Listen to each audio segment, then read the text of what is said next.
Sa dulo ng baybaying tahimik at malayo sa ingay ng bayan, namumuhay ang binatang mangingisdang si Elias. Ang kanyang mga araw ay hinahati ng alon at hangin. Ang umagay para sa paglalayag, ang hapon ay para sa paghihintay, at ang gabi para sa pag-uwi na may dalang huli o pag-asa. Lumaki siyang anak ng dagat, ang asin ng hangin ay tila nakaukit na sa kanyang balat, at ang himig ng alon ang naging una niyang lullaby.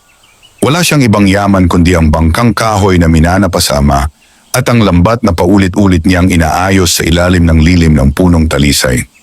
Sa araw na iyon, ang dagat ay kakaiba ang kulay, mas bughaw kaysa karaniwan.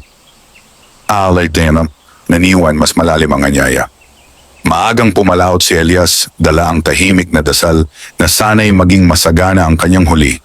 Habang umuusad ang bangka, napansin niyang tila mas maamo ang alon at ang hangin ay banayad na humahaplos sa kanyang pisngi. Sa malayo may kumislap sa ibabaw ng tubig, parang sinag ng araw na tumama sa salamin.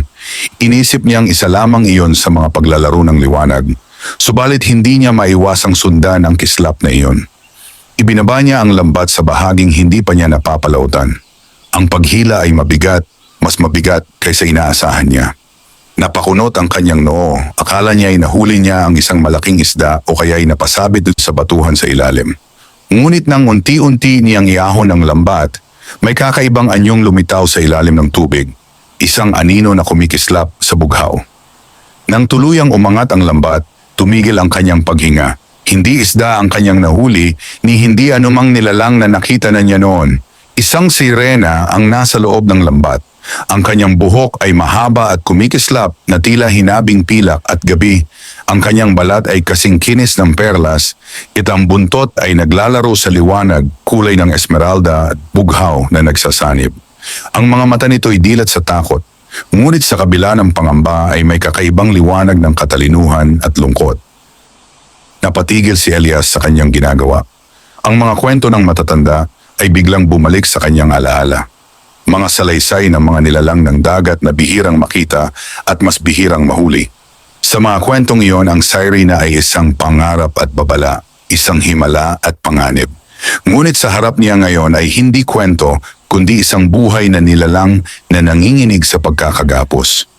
Mabilis niyang inangat ang lambat sa bangka, hindi dahil sa pagnanais na ariin ang kanyang nahuli, kundi dahil sa takot na baka ito'y masaktan ng alon. Habang ginagawa niya iyon, napansin niyang may bahagyang sugat ang buntot ng sirena. Marahil ay dulot ng pagkakasabit sa lambat. Ang puso ni Elias ay kumirot sa di maipaliwanag na dahilan. Hindi niya alam kung anong dapat gawin. Ang isip niya ay naglalaban. Ang takot at awa, ang pagtataka at pananagutan. Dahan-dahan niyang niluwagan ang lambat, maingat na parang humahawak ng basag na salamin. Hindi siya nagsalita. Ang katahimikan sa pagitan nila ay mabigat ngunit malinaw. Nang tuluyang makawala ang sirena sa pagkakagapos, hindi ito agad tumalon pabalik sa dagat. Sa halip, tumingin ito kay Elias, isang titig na tila naglalaman ng libong tanong at lihim. Sa sandaling iyon, naramdaman ng binata ang kakaibang pag-init sa kanyang dibdib, isang pakiramdam na hindi niya matukoy kung takot ba o paghanga. Ang sirena ay dahan-dahang gumalaw at sa kanyang kilos ay may dignidad na tila siya ang tunay na may-ari ng karagatang kanilang kinaroroonan. Sa wakas, nagsalita ito sa tinig na parang alon na humahaplos sa buhangin, banayad, ngunit may lalim. Hindi niya lubos na naunawaan ang mga salitang iyon, subalit ang kahulugan ay malinaw, pasasalamat at pagmamakaawa. Pasasalamat sa kalayaang ibinigay at pagmamakaawa na huwag siyang saktan. Hindi na nagatubili si Elias. Iginapang niya ang bangka pabalik sa mababaw na bahagi ng dagat, malayo sa mata ng ibang mangingisda. Doon, tinulungan niyang makabalik ang sirena sa tubig. Bago ito tuluyang lumusong, muli silang nagkatitigan. Sa mga mata ng nilalang, may bakas ng pangako, isang pangakong hindi binigkas ngunit malinaw na naramdaman. Natuluyang nawala ang sirena sa kailaliman, nanatiling nakaupo si Elias sa kanyang bangka, hawak ang lambat na ngayoy tila mas mabigat pa kaysa kanina. Ang dagat ay muling bumalik sa dati nitong anyo, ngunit ang kanyang mundo ay nagbago na. Sa kanyang dibdib ay may bagong damdaming sumibol, isang pananabik na hindi niya kailanman naramdaman. Hindi niya alam kung kailan o kung muli pa ba silang magkikita, Ngunit alam niyang ang araw na iyon ay magiging simula ng isang kwentong hindi niya kailanman inakalang magiging bahagi ng kanyang buhay. Kinabukasan, bumalik si Elias sa dalampasigan na may mabigat na dibdib at magulong isipan. Ang magdamag ay hindi siya dinalaw ng mahimbing na tulog. Sa bawat pagpikit ng kanyang mga mata ay ang anyo ng sirena ang lumilitaw. Ang mga matang may lalim ng karagatan at ang buntot na kumikislap sa liwanag ng araw. Hindi niya maipaliwanag kung bakit ang isang nilalang na minsan lamang niyang nakita ay nag-iwan ng bakas na tila matagal nang nakatanim sa kanyang puso. Maaga siyang pumalaot, mas maaga kaysa dati, na para bang may hinihintay siyang senyas mula sa dagat. Ang bangka ay dumausdos sa ibabaw ng tubig na tila may sariling alaala sa naganap kahapon. Sa bawat paghampas ng sagwan, dama ni Elias ang kakaibang pananabik at pangamba. Pananabik na muling makita ang nilalang at pangambang baka ang lahat ay bunga lamang ng kanyang imahinasyon. Sa gitna ng malawak na bughaw, ibinaba niya ang lambat, ngunit ang kanyang mga mata ay hindi nakatuon sa tubig kundi sa paligid. Ang hangin ay tila may dalang bulong at ang alon ay may kakaibang kumpas, parang may lihim na mensaheng nais ipabatid. Walang huli ang lambat nang una niya itong iahon ni hindi siya nabigo. Sa halip, may katahimikang bumabalot sa kanya, isang katahimikang puno ng pag-aabang. Makalipas ang ilang sandali, napansin niya ang pag-iba ng kulay ng tubig sa bandang kanan ng bangka. Ang bughaw ay naging mas malinaw at ang sikat ng araw ay tila mas sumisinag. Mula sa kailaliman ay umangat ang isang anyo, banayad at maingat, na para bang ayaw gulatin ang sinuman. Ang puso ni Elias ay kumabog ng mariin. Kilala na niya ang anyong iyon kahit hindi pa lubusang lumilitaw. Ang sirena ay muling sumipot sa ibabaw ng tubig, mas maaliwalas ang anyo kaysa kahapon. Ang kanyang buhok ay nakalugay, sumasabay sa galaw ng alon, at ang kanyang mga mata ay hindi na puno ng takot kundi pag-uusisa. Hindi siya agad lumapit, nanatili siyang may kaunting distansya, tila sinusukat ang hangarin ng binata. Tahimik silang nagkatitigan, at sa katahimikang iyon ay may unti-unting nabubuong pag-unawa.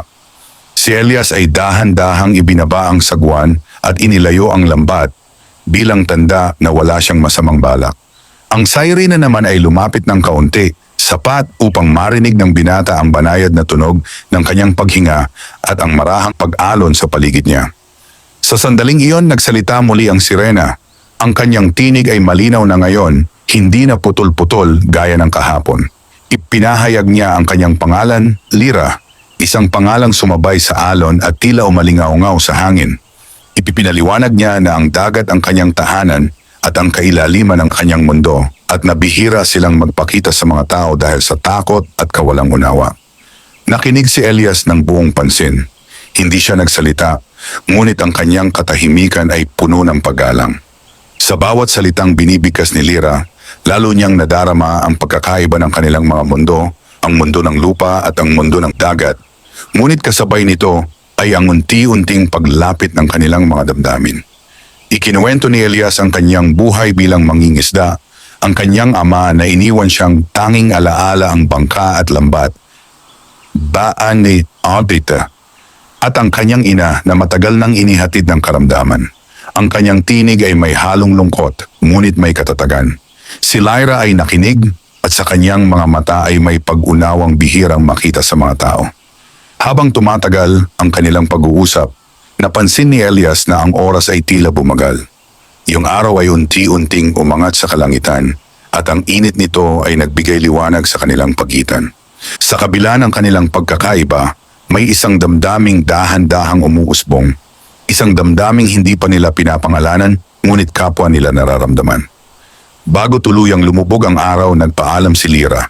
Hindi siya nangakong babalik, ngunit sa kanyang mga mata ay may bakas ng pagnanais na muling magtagpo ang kanilang mga landas. Nang siya'y muling lumusong sa kailaliman, naiwan si Elias na may tahimik ng ngiti at pusong puno ng bagong pag-asa. Alam niyang ang kanyang buhay ay hindi na muling babalik sa dati sapagkat ang dagat na kanyang minahal mula pagkabata ay nagbukas ng isang lihim na nagbigay kahulugan sa kanyang pag-iral. Mula nang muling magpakita si Lyra, nagbago ang ritmo ng mga araw ni Elias.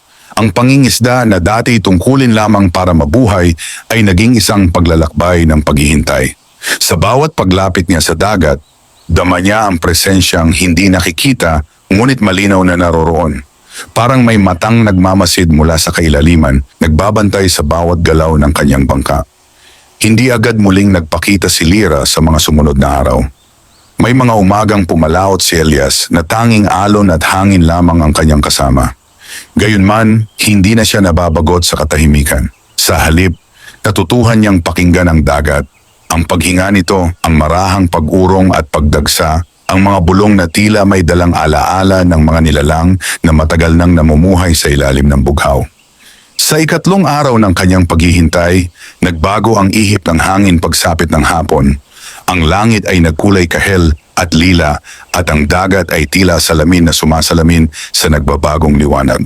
Doon, sa puok na minsan niyang pinakawalan ng sirena, huminto si Elias sa pagsagwan. Ibinaba niya ang lambat hindi upang manghuli, kundi bilang tanda ng kanyang paggalang. Isang ritual na siya lamang ang nakaunawa. Mula sa malayo ay umangat ang isang pamilyar na anyo. Si Lyra ay muling lumitaw, mas maingat at mas panatag ang kilos. Sa kanyang paglapit ay walang bakas ng takot. Sa halip ay may katahimikang tila bunga ng tiwala.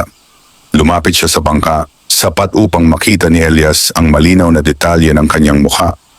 Ang mga matang parang nagtataglay ng liwanag ng buwan at ang mga labi na bahagyang nakaangat sa isang ngiting bihira at tahimik. Hindi sila agad nagsalita. Ang katahimikan sa pagitan nila ay hindi na mabigat gaya ng dati. Ito'y naging isang tulay na nagdurugtong sa dalawang magkaibang mundo. Sa wakas, si Lyra ang unang nagbukas ng kanyang tinig. Ikinuwento niya ang kanyang buhay sa ilalim ng dagat, ang malalawak na hardin ng korales, ang mga awit ng kanyang mga kasama, at ang mga batas na sinusunod ng kanilang lahi upang manatiling lihim sa paningin ng mga tao. Habang nakikinig si Elias, unti-unti niyang nauunawaan ang bigat ng kalayaang tinamasa ni Lyra. Ang dagat, bagamat malawak at maganda, ay may sariling mga hangganan. May mga lugar na hindi maaaring puntahan at may mga damdaming hindi maaaring ipahayag. Sa kanyang mga salita, may bahid ng lungkot na hindi lantad ngunit malinaw sa bawat sandali ng katahimikan. Ibinahagi rin ni Lyra ang sugat na minsang tinamo sa lambat. Hindi lamang ang pisikal na kirot, kundi ang takot na muling maramdaman ang pagkakahuli. Ibinaliwanag niya na bihira silang magtiwala sa tao at ang kanyang paglapit kay Elias ay isang pasyang may kasamang panganib. Sa kabila nito, naramdaman niya ang kabutihang hindi niya inaasahan. Isang kabutihang nagbigay sa kanya ng lakas ng loob na bumalik. Sa mga sandaling iyon, isang mindem, asing motamadaling iyon, may isang damdaming unti-unting lumalalim sa dibdib ni Elias.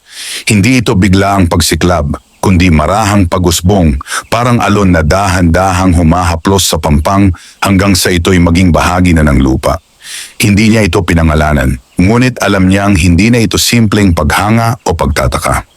Bago sila maghiwalay, lumubog na ang araw at ang mga bituin ay nagsimulang magsindi sa kalangitan.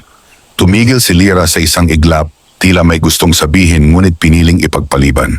Sa halip, iniwan niya si Elias ng isang pangakong walang salita, isang pangakong ipinahiwatig sa kanyang mga mata at sa paraan ng kanyang paglusong pabalik sa kailaliman. Naiwan si Elias sa gitna ng dagat, hawak ang katahimikan at ang bigat ng bagong damdaming umuukit sa kanyang puso. Alam niyang ang kanilang mga pagkikita ay hindi basta-basta at ang bawat sandali kasama si Lyra ay nagdadala ng tanong na hindi pa niya kayang sagutin. Ngunit sa kabila ng lahat, isang bagay ang malinaw. Ang dagat ay hindi na lamang kanyang hanap buhay, ito na rin ang naging daan patungo sa isang pag-ibig na unti-unting hinuhubog ng alon at lihim. Habang lumilipas ang mga araw, naging lihim na ritual ni Elias ang muling pagbalik sa puok na pinagtagpuan nila ni Lyra. Hindi na niya binibilang ang oras sa dami ng huli, kundi sa mga sandaling ginugol sa pakikinig sa dagat. Ang bawat alon ay tila paalala ng pangakong hindi binigkas, at ang bawat simoy ng hangin ay parang paanyayang maghintay. Sa isang umagang balot ng manipis na ulap, muling pumalaot si Elias. Ang dagat ay tahimik, ngunit sa katahimikang iyon ay may bahagyang pagigting na parang may paparating na pagbabago. Hindi nagtagal at nakita niyang muling umangat si Lyra mula sa kailaliman, mas mabagal ang kilos kaysa dati at may bakas ng pag-aalinlangan sa kanyang mga mata. Lumapit siya sa bangka, ngunit hindi gaanong malapit. Sa pagitan nila ay nanatili ang isang distansyang puno ng pag-iingat. Nang magsalita si Lyra, ang kanyang tinig ay may bigat na hindi pa naririnig ni Elias noon. Ikinuwento niya ang mga bulong sa ilalim ng dagat, ang mga nakakatandang sirena na nakapansin sa kanyang madalas na pag-angat sa ibabaw, at ang mga paalala tungkol sa panganib ng pakikisalamuha sa mga tao. Sa bawat salitang binibigkas ni Lyra, unti-unting nauunawaan ni Elias ang lalim ng kanilang kalagayan. Ang kanilang mga mundo ay hindi lamang magkaiba. Ang mga ito'y may mga batas na maaaring sumira sa kanilang kapalaran kung susuwayin. Ang dagat ay may sariling balanse at ang paglabag dito ay may kapalit na hindi madaling tumbasan. Hindi tumutol si Elias. Sa halip, pinakinggan niya ang bawat detalye, tinanggap ang bigat ng katotohanan. Ipinahayag niya ang kanyang paggalang sa mga hangganang iyon at ang kanyang pagnanais na hindi maging dahilan ng kapahamakan ni Lyra. Ang kanyang mga salita ay payak, ngunit may katapatan na umabot sa puso ng sirena. Sa sandaling iyon, tila may bahagyang gumaan sa dibdib ni Lyra. Lumapit siya ng kaunti, sapat upang makita ni Elias ang banayad na paggalaw ng kanyang buntot sa ilalim ng tubig. Ikinuwento niya ang kanyang pagkabata sa kailaliman, ang mga unang aral ng pag-awit sa alon, ang pag-aaral ng mga agos, at ang pangarap na minsan niyang inalagaan, ang makita ang mundo sa ibabaw ng walang takot. Habang nakikinig, naramdaman ni Elias ang lalong paglalapit ng kanilang mga damdamin. Ang kanyang puso ay tahimik na tumutugon sa bawat salitang binibigkas ni Lyra. At sa bawat paghinto ng kanyang tinig ay may pagnanais na sana'y hindi matapos ang sandaling iyon. Hindi man niya kayang ipangako ang anumang hinaharap, alam niyang ang kasalukuyan ay may halagang hindi niya dapat sayangin. Nang magsimulang bumigat ang ulap at magbanta ang ulan, nagpaalam si Lyra. Sa pagkakataong ito, ang kanyang pag-alis ay mas mabagal na para bang may hinahatak siyang damdaming ayaw bitawan. Bago siya tuluyang lumubog, muli silang nagkatitigan, isang tahimik na sandaling puno ng pangunawa at hindi pa nasasambit na damdamin. Mag-isa muling naiwan si Elias sa gitna ng dagat, pinagmamasdan ang pagbagsak ng unang patak ng ulan sa ibabaw ng tubig. Sa kanyang dibdib ay may halong lungkot at pag-asa, isang pag-asang alam niyang sinusubok ng mga batas ng dalawang mundo. Ngunit sa kabila ng mga babalang narinig, nanatili ang kanyang paniniwala na may mga damdaming kaya lumampas sa hangganan, kung haharapin lamang ng may paggalang at katapatan. Ang pagdating ng tag-ulan ay nagdala ng pagbabago sa dalampasigan at sa loob ni Elias. Ang dagat na dati malinaw at payapa ay nagiging masalimuot, minsan ay marahas, minsan na may tila nagkukubli ng mga lihim na ayaw ipakita. Sa kabila nito, hindi niya tinalikuran ang kanyang mga paglalayag. Sa bawat pag-alis ng bangka mula sa Pampang, dala niya ang pag-asang muling masisilayan si Lyra kahit pa ang mga alon ay mas mataas at ang hangin ay mas malamig. Sa isang hapon na ang ulap ay mabigat at ang liwanag ay kupas, may kakaibang katahimikang bumalot sa dagat. Huminto si Elias sa pook na kanilang pinagkikita, ramdam ang tibok ng kanyang puso na sumasabay sa mahinang galaw ng tubig. Sa sandaling iyon, hindi ang paghihintay ang nangingibabaw, kundi ang pag-aalala, isang pakiramdam na tila may hindi tama. Mula sa kailaliman ay lumitaw si Lyra, ngunit ang kanyang anyo ay iba. Ang kanyang galaw ay mabagal, at ang dati maliwanag na mga mata ay may anino ng pagod. Lumapit siya sa bangka na parang may pasan na bigat na hindi nakikita. Nang magsalita siya, ang kanyang tinig ay may bahid ng pangamba. Ikinuwento ni Lyra ang nangyaring pagtitipon sa ilalim ng dagat, kung saan ang mga nakatatanda ay nagpasya na higpitan ang pagbabantay sa mga hangganan. May mga senyas daw na ang balanse ng dagat ay naaapektuhan ng mga lihim na pakikipag-ugnayan. At ang sino mang lalabag ay maaaring parusahan ng pagkatapon sa pinakamadilim na bahagi ng kailaliman. Sa kanyang mga salita, malinaw ang takot, hindi para sa sarili lamang, kundi para rin kay Elias. Tahimik na nakinig ang binata. Ang bawat salitang binibigkas ni Lyra ay tila patak ng ulan sa kanyang dibdib. Unti-unting bumibigat. Naramdaman niya ang pananagutang hindi niya hiniling ngunit kusang tinanggap. Sa kabila ng pag-usbong ng damdamin, alam niyang ang bawat hakbang ay may kapalit. Sa sandaling iyon, may dumating na malakas na alon na bahagyang yumanig sa bangka. Mabilis na kumilos si Elias upang panatilihing matatag ang sasakyan at sa kanyang kilos ay walang pag-aalinlangan. isang likas na pag-iingat na nagmula sa pag-aalala. Nakita ito ni Lyra at sa kanyang mga mata ay may sandaling liwanag, parang pag-unawang matagal nang naghihintay. Sa gitna ng nagbabadyang unos, ibinahagi ni Elias ang isang desisyong hindi niya pinlano ngunit malinaw sa kanyang loob. Ipinahayag niya na handa siyang igalang ang mga hangganan, ngunit hindi niya kayang itatwa ang damdaming unti-unting umuukit sa kanya. Ang kanyang mga salita ay payak, walang pangako, ngunit puno ng katotohanang hindi na niya kayang itago. Si Lyra ay nanahimik, at ang katahimikang iyon ay mas mabigat pa kaysa sa dagundong ng malayong kulog. Sa wakas, dahan-dahan siyang lumapit, inilapit ang kanyang kamay sa gilid ng bangka. Hindi upang umakyat, kundi upang damhin ang pagitan nila. Sa sandaling iyon, ang dagat ay tila humupa at ang hangin ay tumigil sa pag-ungol. Walang binigkas na sumpa o pangako. Sa halip, may isang pag-unawang nabuo, isang kasunduang hindi kailangang ipahayag, na ang kanilang damdamin ay totoo, ngunit ang kanilang landas ay puno ng panganib.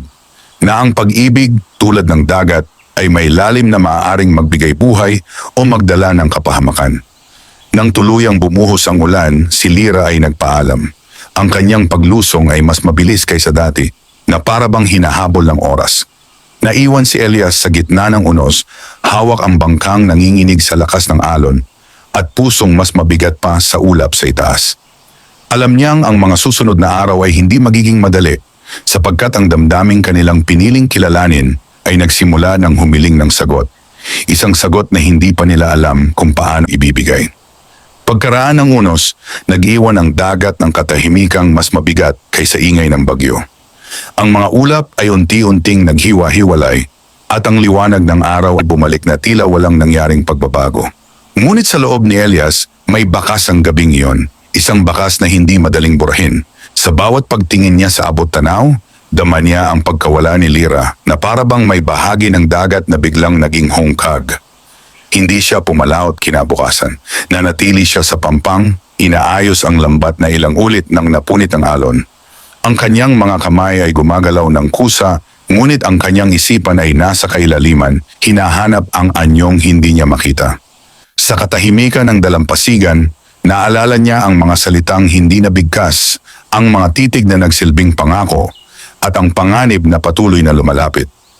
Makalipas ang ilang araw, bumalik si Elias sa dagat. Ang paglalayag ay tila pag-amin sa sarili na hindi niya kayang umiwas sa tawag ng alon.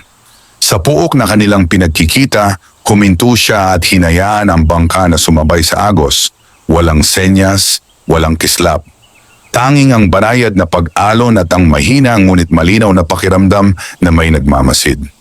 Sa kailaliman si Lyra ay nakikibaka sa sariling mga pagdududa. Ang mga babala ng matatanda ay paulit-ulit na umuukit sa kanyang isipan, kasabay ng alaala ng kabutihang ipinakita ni Elias. Ang dagat ay nagturo sa kanya ng pagtitiis at pagsunod, ngunit may damdaming hindi napipigil ng mga aral. Sa bawat pag-ikot ng agos, nararamdaman niya ang hatak ng ibabaw, isang hatak na hindi niya kayang baliwalain. Sa huli, nanaig ang kanyang pasya. Dahan-dahan siyang umangat, maingat na parang humahakbang sa manipis na hangganan. Nang lumitaw siya sa ibabaw, nakita niya ang bangkang pamilyar at ang anyong tahimik na nakaupo roon. Hindi sila agad nagkita ng tingin. Tila kapwa nila iniingatan ang sandaling iyon, alamang bigat na kaakibat. Nang sa wakas ay nagkatitigan sila, may lungkot at ginhawang magkahalong sumilay sa kanilang mga mata. Si Lyra ang unang nagsalita. Ipinaliwanag ang kanyang pag-iwas at ang pagnanais na protektahan ang kapwa nila mundo. Ang kanyang tinig ay banayad ngunit matatag, na para bang may pasyang matagal ng pinag-isipan. Tinanggap ni Elias ang kanyang mga salita ng walang pagtutol. Sa kanyang katahimikan ay may pagunawang hinubog ng pag-ibig na hindi humihingi ng kapalit.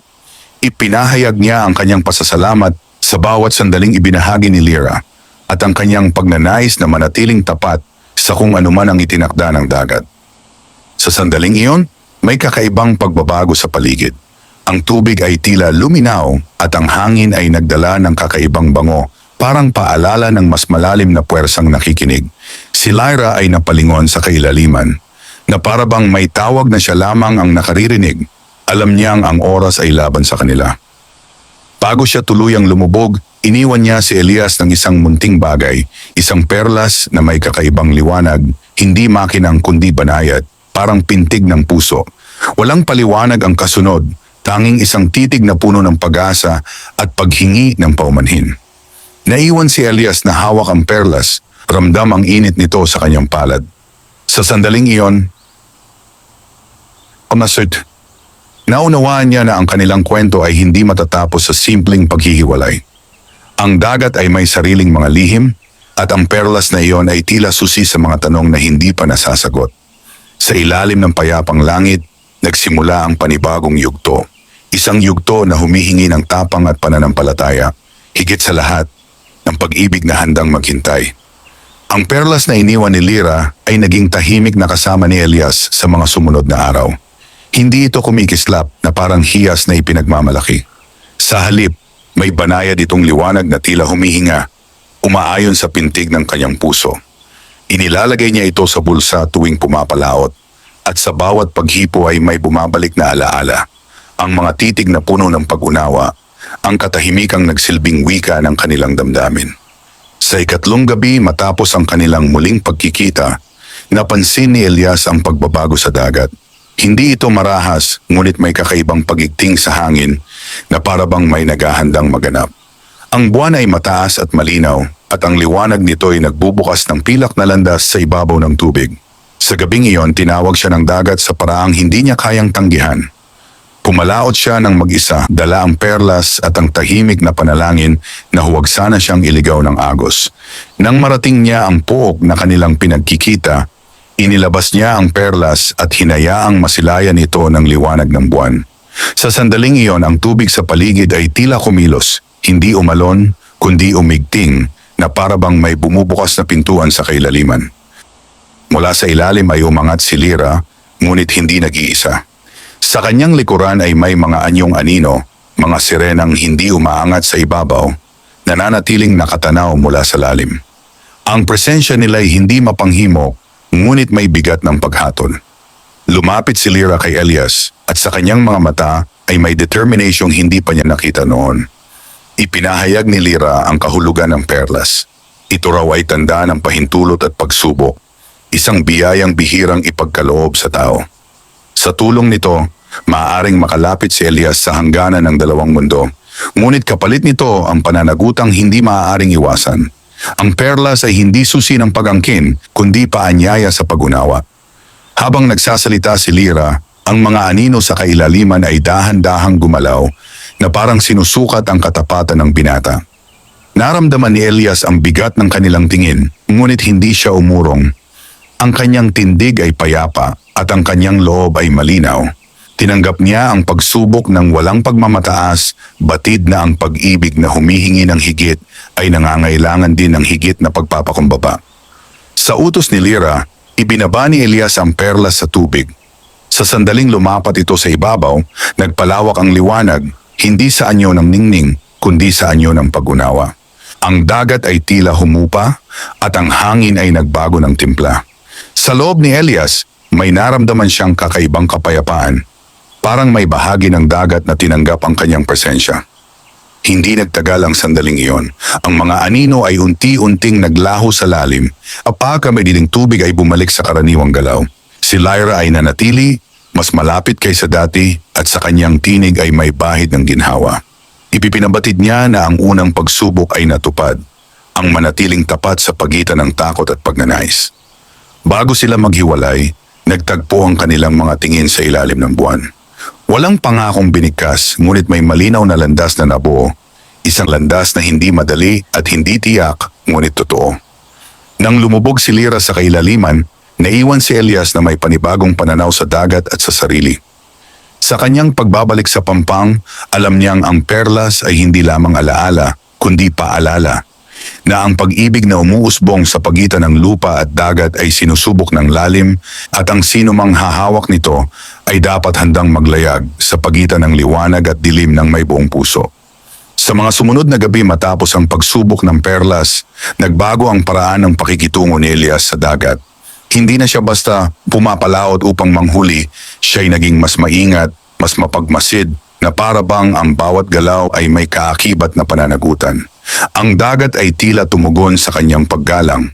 Ang alon ay mas mahinahon, ang hangin ay mas malinaw ang ihip, at ang katahimikan ay hindi na nakakabahala kundi nagbibigay gabay. Minsan sa dapit hapon na may bahid ng ginintuang liwanag, muling nagpakita si Lyra. Ang kanyang pag-angat mula sa kailaliman ay mas magaan at ang kanyang anyo ay may panatag na liwanag. Lumapit siya sa bangka at sa pagitan nila ay wala na ang dating distansyang puno ng pag-iingat. Ang kanilang katahimikan ay hindi na tanong, kundi pagtanggap. Ikinuwento ni Lyra ang naging bunga ng pagsubok. Ang mga nakatatanda sa ilalim ng dagat ay nakakita ng pagbabago, hindi sa agos o sa hangin, kundi sa ugnayan. May mga batas pa ring umiiral, ngunit may puwang na binuksan para sa pag-unawa.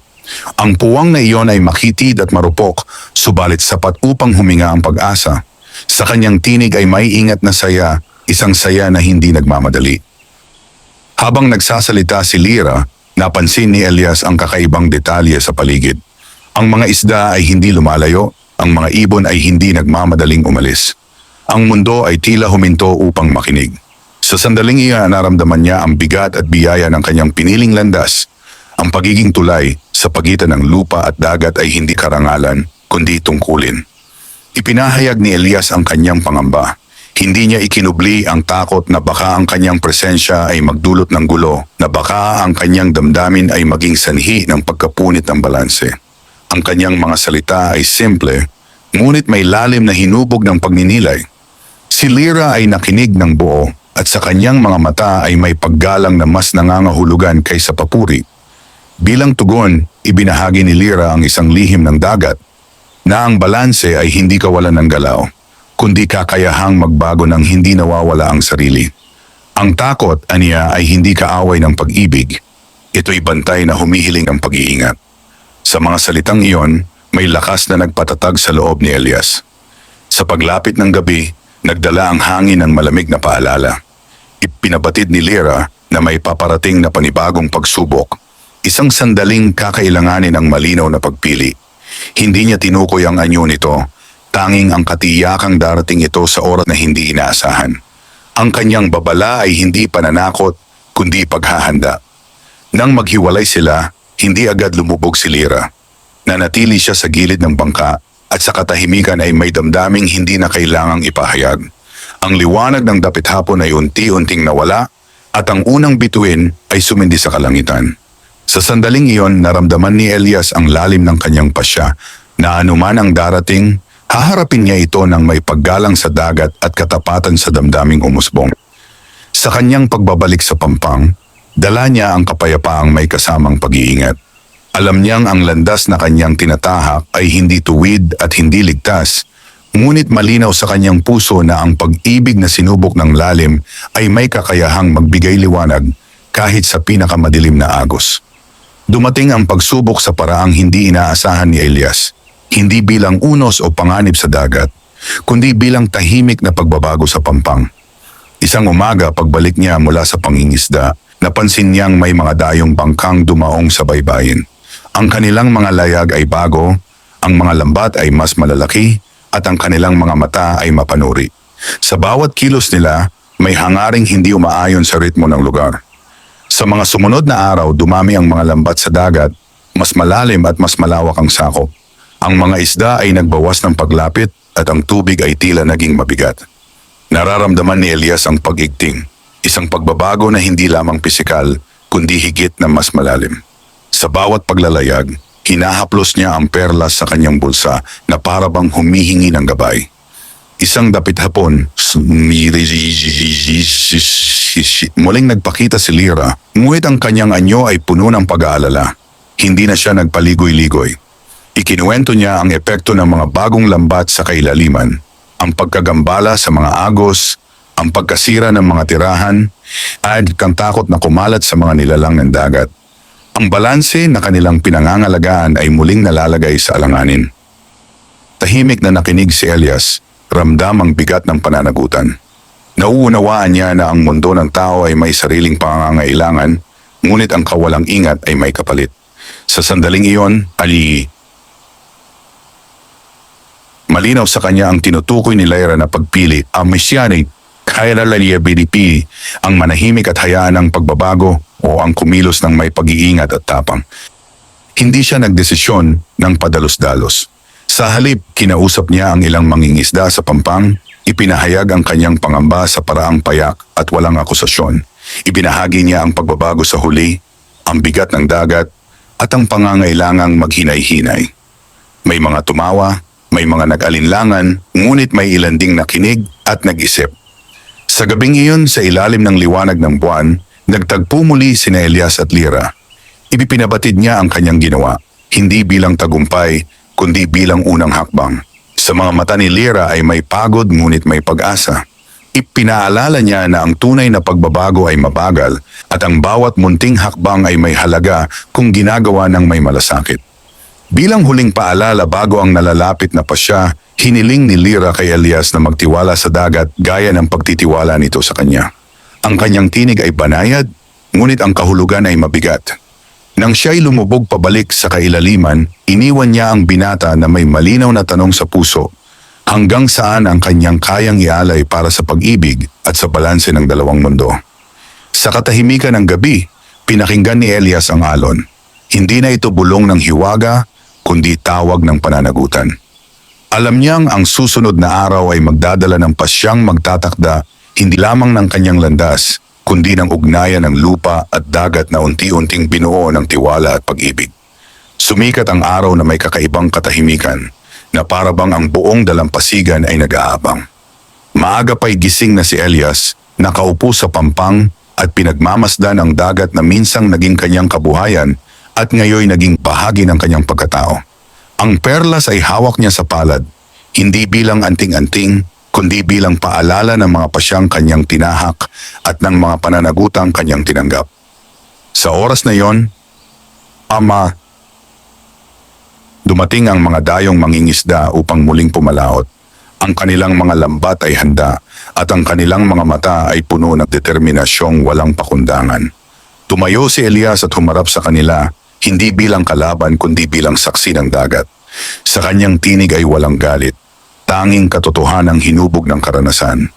Ipinahayag niya ang pinsalang nagaganap, ang pagbabago sa agos at ang unti-unting pagkawala ng biyayang kanilang inaasahan.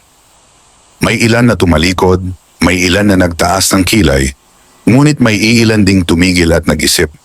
Hindi lahat ay naniwala, ngunit sapat na ang pag-aalinlangan upang bumagal ang kanilang pagkilos. Sa sandaling iyon may bahagyang pagangat ng hangin at ang dagat ay tila huminga ng malalim, na parabang kinikilala ang pagsisikap na iyon. Pumalaot si Elias sa huling pagkakataon sa araw na iyon, hindi upang manghuli, kundi upang magpaalam. Sa puok na kanilang pinagkikita, lumitaw si Lyra mula sa kailaliman, mas malinaw at mas matatag ang anyo. Sa kanyang mga mata ay may halo ng lungkot at paggalang. Alam nilang pareho na ang sandaling iyon ay hindi katapusan, ngunit isang hangganan na kailangang igalang. Ipinabatid ni Lyra ang naging pasya ng mga nakatatanda sa ilalim ng dagat. Ang ugnayan nila ni Elias ay kinilala hindi bilang paglabag, kundi bilang patunay na may puwang ang pag-unawa. Gayunman, ang landas na kanilang tinahak ay mananatiling nasa pagitan, hindi ganap na pagsasanib, hindi rin tuluyang paglayo. Ang dagat at lupa ay kailangang manatiling buo sa sarili nilang anyo. Tinanggap ni Elias ang pasyang iyon nang may tahimik ng ngiti. Sa kanyang dibdib ay may kirot, ngunit may kapayapaan. Naunawaan niyang ang pag-ibig ay hindi laging nangangahulugan ng pag-angkin. Minsan, ito'y paggalang sa hangganan upang manatiling buhay ang damdamin. Sa katahimikan, ibinalik niya ang perlas sa dagat, isang kilos ng pasasalamat at pagtitiwala. Habang lumulubog ang perlas, may liwanag na kumalat sa tubig, hindi maliwanag kundi banayad, na parang huling pagbati. Si Lyra ay dahan-dahang lumapit at sa pagitan nila ay may sandaling hindi na kailangang punuin ng salita. Ang alon ay mahinahon, ang hangin ay mainit, at ang mundo ay tila tumigil upang saksihan ang kanilang pagpili. Nang tuluyang lumubog si Lyra sa kailaliman, hindi na siya nilingon ni Elias. Sa halip, hinarap niya ang abot tanaw, dala ang bagong pananaw sa dagat at sa sarili.